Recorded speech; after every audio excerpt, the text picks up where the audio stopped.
xildhibaano ka tirsan golaha deegaanka Gabiley iyo qaar ka mid ah dadweynaha ku dhaqan magaalada Gabiley ayaa waxay si adag uga soo horjeesteen muddo kordhin ay sheegeen inay doonayso xukuumadda madaxweyne Siilaanyo sidoo kalena waxay madaxtooyada dusha ka saareen musuqmaasuq ay sheegeen inay ku kaceen maamulka degmada Gabiley waxayna xuseen in mashaariic ay dhagax dhigtay madaxtooyada Soomaaliland iyo maamulka Gabiley aanay waxba ka fulin ilaa hadda sidaasina waxa ay ku sheegeen shir jaraa'id oo ay ku qabteen hoteelka Maamuus ee magaalada Gabiley midda labaad marka aad diideen miisaaniyadda kharashkii doorashada ku jiro inaad furtaan taasina waxay marag labaad u tahay inaydaan rabin inay xukuumaddu qabato doorasho waxaan cadeynaynaa haddaba annagu haddaanu dadka reer Gabiley nahay siday odayaashayaduba hore u caddeeyeen 8 bilood Siilaanyo hadhaynaan maalin ugu danayn maalin xildhibaanada golaha deegaanka ee degmada Gabiley waxaan cadeynaynaa intii xukuumadda maanta dalka ka talisaa talada haysay inuu degmada Gabiley ka dhacay musuqmaasuqii abid ugu xumaa maynaan arag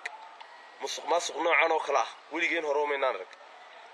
musuqmaasuqu maanta wuxuu gaadhay iska daa wixii xukuumaddu qabanaysay dhakhtarkii baa la waayay Jabuuti laga soo bixiyay kala bay la dhagax dhigay bayrkii la dhagax dhigay marwadu dhagax dhigtay xaguu maray annagu haddii aan nahay reer Gabiley xildhibaanadii gobolka Gabiley laga soo doortay ee masayrka mudawwana madaxweyne sidii qowlkii aad ku hadashay qowl madaxweynaha afka ka soo baxay in aan maalin lagu kordhinin waxa kula daba muddo kordhin wax ku tirimayso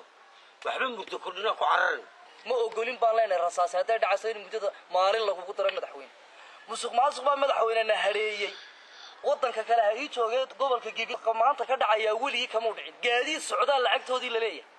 baankii casayn baa lagu dilay oo lacagta ku soo dhici doonta intaas oo bilood ka bacdi baa la siileeyay wax alla wax meesha yaala ma jiro adigana noogu sabab wax alla wax gobolka Gabiley ka hirgalay ma jiro ballan qaadiyo beenana hareeyay meel kasta dhagax baa la dhigay wax alla wax noo hirgalay oo madaxweyne noo qabatay ma jirto dad kale indhasracaad baa loo sameeyay waa dawladii wax qabad waxba kama jiraan barleena waa